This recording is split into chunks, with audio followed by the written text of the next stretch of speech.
Hello बच्चों, मैं लखन सैनी स्वागत करता हूं आप सबका ई कक्षा के ऑनलाइन प्लेटफॉर्म पर। बच्चों, हम पढ़ रहे हैं कक्षा 10 की गणित की पाठ्य पुस्तक का अध्याय 14 सांख्यिकी। आज भाग 3 में हम सीखेंगे कल्पित माध्य विधि द्वारा वर्गीकृत आंकड़ों का माध्य ज्ञात करना। हमेशा की तरह आपको अपनी नोटबुक और पेन तैयार रखना है बच्चों। हर एक बात को ध्यान से समझते हुए नोट कर लेना है और बाद में दोहराना जरूर है। देखिए, आज हम चर्चा करने वाले हैं कल्पित माध्य विधि की। नोट कीजिए बच्चों, कल्पित माध्य विधि से आंकड़ों का माध्य ज्ञात करने के लिए निम्न सूत्र का प्रयोग करते हैं। कल्पित माध्य विधि द्वारा आंकड़ों का माध्य ज्ञात करने के लिए किस सूत्र का प्रयोग करते हैं बच्चों? देखिए, बोलते हुए लिखेंगे, जैसे जैसे मैं बोल रहा हूं वैसे वैसे आपको लिखना है। माध्य x बार बराबर a plus sigma F I D I बटे सिग्मा एफ आई। माध्य x बार बराबर a plus sigma F I D I बटे सिग्मा एफ आई। 2-3 बार बोलिए, आपको अच्छे से याद हो जाएगा। अब इस सूत्र में जो संकेत प्रयुक्त हुए हैं बच्चों, आइए उनकी चर्चा करते हैं। देखिए, x बार तो आपको पता ही है, माध्य को बोलते हैं। a क्या है यहाँ बच्चों? ये जो a है इसे हम कहते हैं कल्पित माध्य। क्या कहते हैं? कल्पित माध्य। और यह एक ऐसा आंकड़ा होता है, एक ऐसा आंकड़ा या संख्या कह दीजिए, ऐसी कोई संख्या होती है जिसको हमने माध्य मान लिया है। माध्य मान लिया है तो कोई भी संख्या जिसको आपने माध्य मान लिया है उसी संख्या को हम कहते हैं एक कल्पित माध्य। अब ये संख्या आप कैसे मानेंगे? कोई भी संख्या मान सकते हैं बच्चों, 1, 2, 10, 20, 50, 100, 1000, कुछ भी आप मान सकते हैं। लेकिन प्रश्न को आसानी से हल करने के लिए, सुविधा के लिए हम क्या करते हैं, ये जो कल्पित माध्य मानते हैं ये दिए गए आंकड़ों में से ही एक आंकड़ा ले लेते हैं। तो सुविधा के लिए मैं बोल रहा हूं, सुविधा के लिए आप कुछ भी मान सकते हैं, लेकिन सुविधा के लिए हम किस में से मानेंगे? ए को दिए गए आंकड़ों में से माने। दिए गए आंकड़ों में से माने, ये सुविधा के लिए है। आंकड़ों में से माने, कोई भी जो दिए गए आंकड़े हैं उनमें से कोई भी एक आंकड़ा आप चुन लीजिए अपनी इच्छा से, उसी को हम कहेंगे कल्पित माध्य। संकेत क्या है? ए। अब आ जाते हैं बच्चों डी आई पर। देखिए, इस डी आई को हम कहते हैं आंकड़ों का कल्पित माध्य से विचलन। आंकड़ों का कल्पित माध्य से विचलन, यानी कि आंकड़े कल्पित माध्य से कितनी दूर है, उन आंकड़ों का और कल्पित माध्य का अंतर कितना है, वही है डी आई। डी आई बच्चों क्या है? डी आई है एक्स आई माइनस ए। क्या है? एक्स आई माइनस ए है। सभी एक्स आई में से आप ए घटाते जाइए, आपको डी आई मिलते जाएंगे। फिर देखिए sigma F I D I का मतलब, देखिए sigma F I D I का मतलब, यहां देखिए बच्चों, सिग्मा का मतलब तो आपको पता ही है, इसका मतलब है योग। योग करना है किसका? Sigma F I D I का मतलब हो जाएगा एफ आई को, यानी कि बारंबारताओं को उनके संगत विचलनों से गुणा कीजिए। सभी बारंबारताओं के संगत कोई ना कोई विचलन आपको मिलेगा, उन विचलनों को गुणा कर लीजिए बारंबारताओं से, और फिर इन गुणनफलों का क्या कर दीजिए? इन गुणनफलों का योग कर दीजिए। इसी योगफल को हम कहेंगे sigma F I D I. और सिग्मा एफ आई का मतलब तो आपको पता ही है, बारंबारताएं। एफ आई क्या है? बारंबारताएं हैं, बारंबारताओं का योग। सिग्मा एफ आई क्या है? बारंबारताओं का योग। सूत्र आपको समझ में आ गया क्या? सूत्र क्या है? x बार बराबर a plus sigma F I D I बटे सिग्मा एफ आई। ठीक है ना? अब इस सूत्र को कैसे प्रयोग में लेते हैं, कैसे इस सूत्र का उपयोग करके हम वर्गीकृत आंकड़ों का माध्य ज्ञात करेंगे बच्चों, आइए उसके लिए हल करते हैं हम हमारी पाठ्य पुस्तक की उदाहरण संख्या 2 को।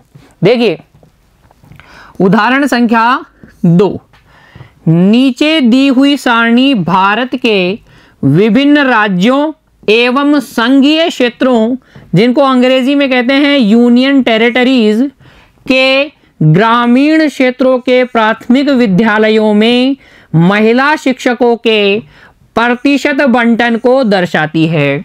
ये जो सारणी आपको दिख रही है बच्चों, ये किसको दर्शा रही है? भारत के राज्यों और संघीय क्षेत्रों के ग्रामीण क्षेत्रों में प्राथमिक विद्यालयों में महिला शिक्षकों के प्रतिशत को दर्शा रही है। देखिए, महिला शिक्षकों का प्रतिशत 15 से 25, 25 से 35, 35 से 45, 45 से 55, 55 से 65, 65 से 75 और 75 से 85, ये महिला शिक्षकों का प्रतिशत है। और कितने हैं ऐसे? देखिए 15 से 25%, जिसमें ग्रामीण क्षेत्रों में प्राथमिक विद्यालयों में महिला शिक्षक है 15 से 25%। ऐसे कितने संघीय या राज्य क्षेत्र हैं? वो हैं 6। 25 से 35% वाले हैं 11, और इसी तरीके से आप इस सारणी को अच्छे से पढ़िए।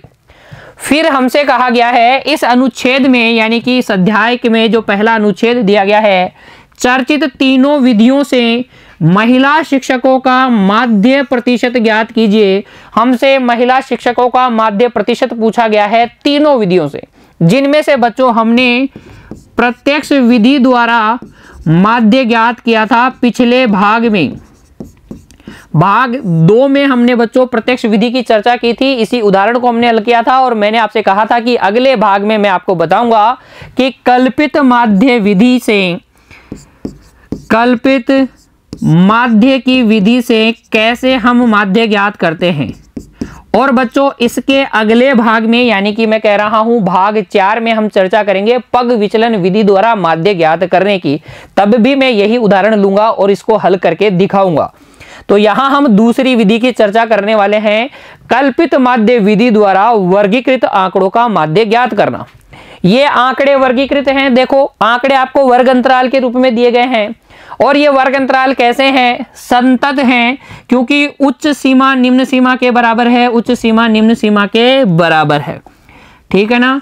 और अंतर भी सबका क्या है? अंतर भी सबका 10-10 का ही है। क्या? देखो, वर्ग माप, वर्ग की माप, वर्ग माप सभी वर्ग अंतरालों में वर्ग माप 10 की है। ठीक है, वर्ग माप 10 की है, और क्रमागत वर्ग अंतरालों में उच्च सीमा निम्न सीमा के बराबर है। तो ऐसे बारंबारता बंटन सारणी को हम कहते हैं सतत बारंबारता या संतत बारंबारता बंटन सारणी। संतत बारंबारता बंटन सारणी। तो जब भी बच्चों आपको कोई सारणी दी जाए, तब आप अपने आप से 2 सवाल पूछिएगा। 2 सवाल पूछिएगा, क्या जो वर्ग अंतराल आपको दिए गए हैं उनकी वर्ग माप सब में सेम है क्या? ये सबसे अच्छे से पहले चेक कर लीजिएगा। देखिए, सब में 10-10 का ही अंतर है। फिर आप ये भी चेक करिएगा कि जो सारणी आपको दी गई है वो संतत है या नहीं, यानी कि उच्च सीमा निम्न सीमा के बराबर है या नहीं क्रमागत वर्ग अंतरालों में। अगर ऐसा है तो प्रश्न हल करने में आपको कोई दिक्कत नहीं आएगी, ज्यादा आपको दिक्कत आने वाली नहीं है कैलकुलेशन में भी। तो हमारे पास जो सारणी दी गई है उदाहरण संख्या 2 में संतत बारंबारता बंटन सारणी है, वर्ग माप सभी वर्ग अंतरालों की बराबर है। हमें हल करना है, हमें ज्ञात करना है महिला शिक्षकों का माध्य, वो भी कल्पित माध्य विधि से। तो जरा एक बार सोचिए बच्चों, सोचिए, जब हमने प्रत्यक्ष विधि द्वारा हल किया था इसी उदाहरण को, तो क्या हमने एक हल सारणी बनाई थी? सारणी में हमने पहले वर्ग अंतराल लिखा था, जो वर्ग अंतराल के रूप में आंकड़े दिए गए थे वो हमने लिखे थे। फिर बच्चों हमारे को जो बारंबारता दी गई थी वो बारंबारता लिखी थी, और फिर हमने ज्ञात किया था xi। ये xi क्या था? ये था बच्चों माध्यमान। क्या था? माध्यमान। कैसे ज्ञात करते हैं माध्यमान? हम निम्न सीमा और उच्च सीमा को जोड़कर 2 का भाग लगा देते हैं। जो ये वर्ग अंतराल हमें दिए गए हैं, इनकी निम्न सीमा और उच्च सीमा को जोड़ लेते हैं और 2 का भाग लगा देते हैं, तो हमारे पास xi आ जाते हैं। प्रत्यक्ष विधि में तो हम क्या करते हैं, यहाँ एक अन्य कॉलम बनाते हैं जिसके अंदर fi xi लिखते हैं। लेकिन बच्चों जब हम बात करेंगे कल्पित माध्य विधि की तो थोड़ा अलग है। थोड़ा अलग क्या है? देखिए, थोड़ा अलग क्या है? कल्पित माध्य विधि में, कल्पित माध्य विधि, वही हमें क्लास इंटरवल वर्ग अंतराल दिए जाएंगे। क्या दिए जाएंगे? वर्ग अंतराल। जैसा कि उदाहरण में हमें दिया गया है, हमारे पास बारंबारता होगी, बारंबारता यानी कि FI हमारे पास होंगे। हम वही माध्यमान निकालेंगे, माध्यमान XI हम निकाल लेंगे। अब की बार प्रत्यक्ष विधि से अब अलग क्या है वो देखिए। सारणी में, हल सारणी में अलग क्या है, आपको निकालना होगा DI। कैसे निकालते हैं DI? विचलन कैसे निकालते हैं बच्चों? ये हम निकालते हैं XI में से A घटाकर, XI में से A घटा लेते हैं तो हमारे पास DI आ जाता है। ठीक है, जब आप DI निकाल लेंगे फिर आपको एक कॉलम बनाना होगा जिसमें आप FI और DI को गुणा करेंगे, FI DI को गुणा करेंगे। तो इस प्रकार की सारणी आपको हल में बनानी है। कल्पित माध्य विधि द्वारा जब हम हल करते हैं तो ये सारणी आपके दिमाग में आनी चाहिए।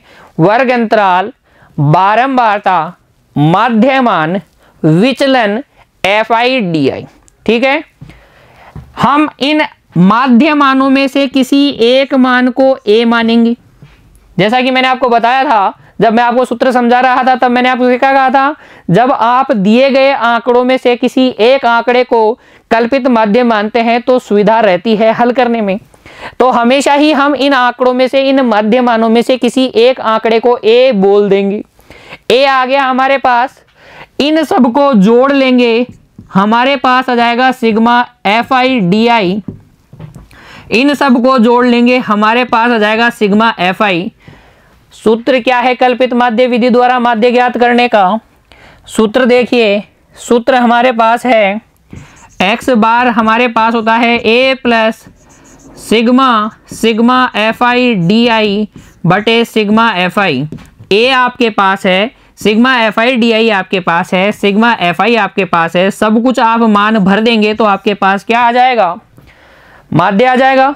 आइए हल करता हूं उदाहरण संख्या 2 को। सारणी बनाएंगे आप इस तरीके की। देखिए ये सारणी बना लीजिए। महिला शिक्षकों का प्रतिशत आपको प्रश्न में ही दिया गया है तो इसको इस तरीके से भर लेंगे। संघीय या राज्य क्षेत्रों की संख्या आपको दी गई है, FI आपको दिया गया है, भर लीजिए। किसी एक आंकड़े को आपको A मानना है, XI निकालना है, DI निकालना है, FI DI वाली। तो 1 2 3 4 5 कॉलम वाली सारणी आप हल में बनाएंगे। लिखेंगे कल्पित माध्य विधि से हल। देखिए उदाहरण संख्या 2 का हल, कल्पित माध्य वाली विधि। इस प्रकार की आप टेबल बनाएंगे। XI कैसे निकालते हैं? XI को बोलते हैं माध्यमान, जोड़ के 2 का भाग लगा दीजिए। देखिए 15 और 25 हो गया 40, 40 में 2 का भाग लगाएंगे, ये आ जाएगा 20। और अब जो मैं बोल रहा हूं उसको ध्यान दीजिएगा, क्योंकि ये क्या है, बारंबारता बंटन सारणी संतत है, सभी की वर्ग माप समान है। तो अब मैं इसमें वर्ग माप जोड़ते जाऊंगा, मेरे पास XI आता जाएगा। मैं बार बार जोड़ के 2 का भाग नहीं लगाऊंगा, मैं सीधा लिखूंगा। क्यों लिख पाऊंगा उसका कारण मैंने आपको बताया। बारंबारता बंटन सारणी क्या है? संतत बारंबारता बंटन सारणी है। इसमें जो मान आएंगे वो इसी प्रकार से आएंगे। देखिए 10 का अंतर है तो 10 जोड़ते जाइए 30। वेरीफाई आप कर सकते हैं, 25 और 35 हो गया 60, 60 का आधा हो जाएगा 30। फिर 10 से जोड़िए 40 आएगा। वेरीफाई आप कर सकते हैं, जोड़ के 2 का भाग लगा दीजिए 40। फिर 10 जोड़ लीजिए 50, 60, 70 और ये आ जाएगा बच्चों 80। ध्यान दीजिएगा कितना आसान हुआ। संतत बारंबारता बंटन सारणी है तो जोड़ के 2 का भाग नहीं लगाना पड़ा, हम इसी में 10 जोड़ते चले गए और हमारे पास XI आ गए, हमारे पास माध्यमान आ गए। इनमें से किसी एक को हम क्या कहेंगे? इनमें से किसी एक को हम कहेंगे A। जिसको आप A बोल रहे हो बच्चों, उसको इस तरीके से आप डिब्बा बना दीजिए और यहां पर DI के ऊपर लिख दीजिए A बराबर है 50। ठीक है, इस तरीके से आप जब लिखेंगे तो आपके माइंड में रहेगा कि आपने A किसको माना था। अब जो भी XI है उनमें से 50 घटाते जाइए। 20 में से 50 गया तो माइनस का 30, 30 में से 50 गया तो माइनस का 20, 40 में से 50 गया तो माइनस का 10, 50 में से 50 गया तो 0, 60 में से 50 गया तो 10, 70 में से 50 गया तो 20, 80 में से 50 गया तो 30। फिर हमें क्या करना है, FI गुणा DI करना है। ये रहे मेरे पास FI, ये रहे मेरे पास DI, गुणा कर ले। 6 को गुणा करें माइनस के 30 से तो माइनस का 180, 11 को गुणा करें 20 से माइनस के 20 से तो माइनस का 220, 7 को गुणा करें 10 से तो माइनस का 70, 4 को गुणा करें 0 से तो 0, 4 को गुणा करें 10 से तो ये हो जाएगा 40, 2 को गुणा करें 20 से तो ये भी हो जाएगा 40, 1 को गुणा करें 30 से तो ये हो जाएगा 30। देखिए बच्चों, अब मैं माइनस माइनस वालों को अलग जोड़ लूंगा और प्लस प्लस वालों को अलग जोड़ लूंगा और फिर फाइनल रिजल्ट लिखूंगा। देखिए जोड़िए, जब आप इन सब को जोड़ेंगे तो 0 0 0 हो जाएगा 0, 7 और 2 9, 9 और 8 कितना हो जाएगा बच्चों, 9 और 8 हो जाएगा 17, हासिल 1, 1 और 1 2, 2 और 2 4, तो ये आ जाएगा माइनस वक्त में 470, कितना आ जाएगा, माइनस में 470 आ जाएगा, कितना आएगा, माइनस 470। इसमें तो कोई दिक्कत नहीं है ना, जोड़ने में तो कोई दिक्कत नहीं होनी चाहिए। इनको जोड़िए, 40 और 40 80 और 30 हो जाएगा 110, वो भी प्लस का। अब आप इन दोनों को जोड़ लीजिए, माइनस के 470 में प्लस के 110 जोड़िए, ये आपके पास आएगा। देखो 0 माइनस 0 0, 7 में से 1 गया, 7 में से 1 गया 6, 4 में से 1 गया 3, माइनस में 360 आएगा, कितना आएगा, माइनस में 360। सिग्मा FI DI ध्यान से करना है, ध्यान से करना है बच्चों। आपको मैं फिर से बोल रहा हूँ कैसे करेंगे भाई, जब आप विचलन निकालेंगे फिर ये गुणनफल करेंगे तो नेगेटिव आएंगे 0 के ऊपर और 0 के नीचे पॉजिटिव आएंगे। नेगेटिव वालों को अलग से जोड़ लीजिए, पॉजिटिव वालों को अलग से जोड़ लीजिए, फिर इस नेगेटिव वाले मान में ये पॉजिटिव वाला मान जोड़ के लिख दीजिए। जो बड़ा आएगा उसी का साइन उत्तर में आएगा। माइनस का 470 है, प्लस का 110 है, तो घटा के लिखेंगे, हमेशा घटा के लिखेंगे। और चिन्ह किसका लगाएंगे, दोनों में से जो बड़ा है। बड़ा कौन है, 470 है, तो इसका साइन माइनस का है, इसलिए माइनस का 360। सिग्मा FI कीजिए, सबको जोड़िए। देखिए ये हो गया 6 और 11 17, 17 और 7 हो जाएगा बच्चों, 17 और 7 24 और 4 28 और 4 32 और 2 34 और 1 35, ये हो जाएगा 35। सिग्मा FI आ गया आपके पास 35। अब सिर्फ आपको माध्य ज्ञात करना है और माध्य के सूत्र में रखना है। सूत्र हमें पता है, देखिए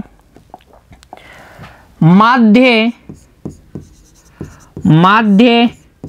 x बार बराबर a plus sigma FI DI बटे सिग्मा FI। a आपने कितना माना था 50, प्लस सिग्मा FI DI कितना आया माइनस 360 बटे में कितना 35। देखिए ये हो जाएगा 50 प्लस माइनस क्या, माइनस 360 बटे 35। 5 से काट लीजिए, 5 से काटेंगे तो 5 सत्ते 35, 5 दूनी 10 और 5 सत्ते 35। ये हमारे पास आ जाएगा 50 माइनस 72 में 7 का भाग लगाएंगे तो देखिए 7 एकम 7, 2 में भाग जाएगा नहीं तो 0.20 में 7 दूनी 14, 7 दूनी 14, 6 बच गया, 6 बच गया बच्चों। तो ये हो जाएगा 7 8 56, 7 8 56, 4 बच जाएगा 40, 7 पंजे 35। तो ये आ जाएगा 10.285 या आप कह दीजिए लगभग आ जाएगा ये 10.29 के 10.29 लगभग घटा लीजिए तो ये आ जाएगा 39.71। 50 में से 10.29 घटाएंगे तो 39.71 लगभग आपके पास माध्य आएगा। और ये माध्य बच्चों वही है जो आपने प्रत्यक्ष विधि द्वारा ज्ञात किया था। देख लीजिए, मिला लीजिएगा। किसी भी विधि से आप माध्य ज्ञात करेंगे तो वो क्या आएगा, समान ही आएगा। अगले भाग में जब मैं आपको बताऊंगा पग विचलन विधि द्वारा माध्य, तो बच्चों तब भी यही मान आएगा, आप मिला लीजिएगा। नोट कीजिए इसे। उदाहरण संख्या 2 के हल को नोट कीजिए बच्चों, ध्यान से सावधानी पूर्वक नोट कीजिए। बाद में आपको एक बार फिर से हल करना है, बिना देखे हल करना है, अच्छे से प्रैक्टिस कर लेनी है। कल्पित माध्य विधि द्वारा वर्गीकृत आंकड़ों का माध्य ज्ञात करना। ठीक है, कोई दिक्कत आपको नहीं रही होगी बच्चों इस विधि से माध्य ज्ञात करने में, ऐसी मैं आपसे उम्मीद रखता हूं। आज की कक्षा में इतना ही बच्चों, मिलते हैं अगली कक्षा में। तब तक के लिए आप पढ़ते रहिए बच्चों, खुश रहिए, धन्यवाद।